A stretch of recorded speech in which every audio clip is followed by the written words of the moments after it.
So, where does the process really start? For me, it kind of started just here. I was probably 6 years old when my mom just let me walk into the nature alone, and then I ended here. And this is the river of Vestfossen. The creek is just a little bit down there. And it wasn't much this wildlife thing. It was more of finding your good spots, the beautiful spots where you could just sit down and think, watching, looking, soon also with the camera, taking pictures of birds. But when I was here, that's where I realized this connection and how important nature was for me, and still is. So that connection is something that I brought along with me in my whole artistic process for the rest of my career, basically.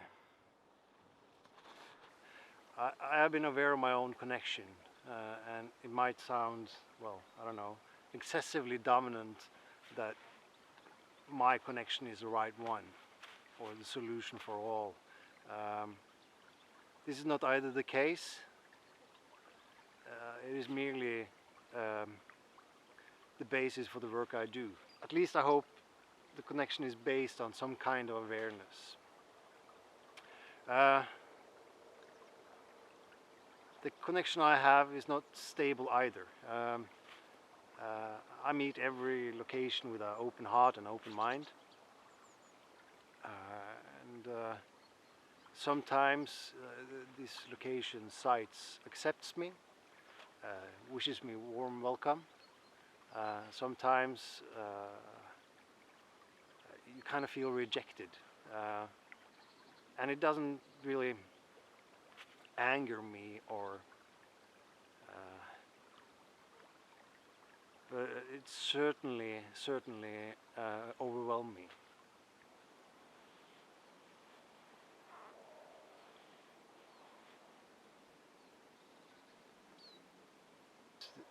Patience you have to have to make the work. The same goes for making or working on a location, because when you spend so much time there, you get to know every little bit and part of it. It's like here. This is a place I've been going back to for almost 30 years. I recognize, even after 30 years, I recognize trees, I recognize plants, I recognize shapes that is becoming a part of me. And that's the same thing that happens if you spend enough time on location, that the space itself becomes a part of you and you become a part of the space. And I think that's where the magic happens. And just think about this project. Let's go out. As of today, it's 29 pictures for 4 years. That's not much, and I'm not lazy. It's not about that, but it's the time it takes to make a project, especially for me, at least.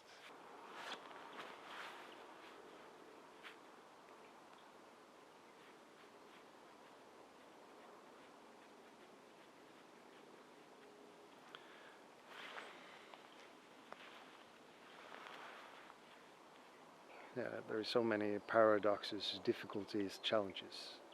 You know, everyone can see it. Whatever corner you look to, you know, you will see something that is trouble, problems we have to solve. We have to solve them. And for me, it started with learning about the climate change 35 years ago. Ozone layer, extinction of species. It was all happening. And that's 35 years ago. The Norwegian Prime Minister, Gro Harlem Brundtland, she was talking about sustainable development. And for me, all of this was shocking. And being an artist, this has become even more difficult because it has become so much more. It's a global problem that has to be solved with global solutions. And to have global solutions, you have to have people working together. a lot more than we are doing today. And it has to happen very fast. And if you look at the processes we are in, they are going quite slow.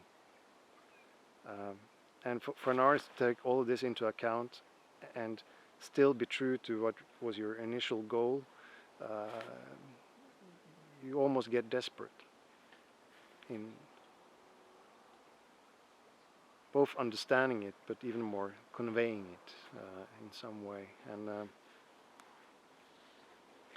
the more knowledge we get, the more brutal it becomes.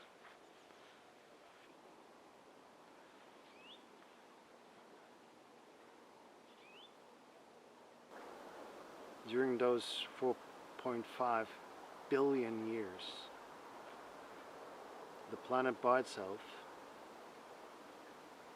by truly natural mechanisms, developed a natural web encompassing the whole planet.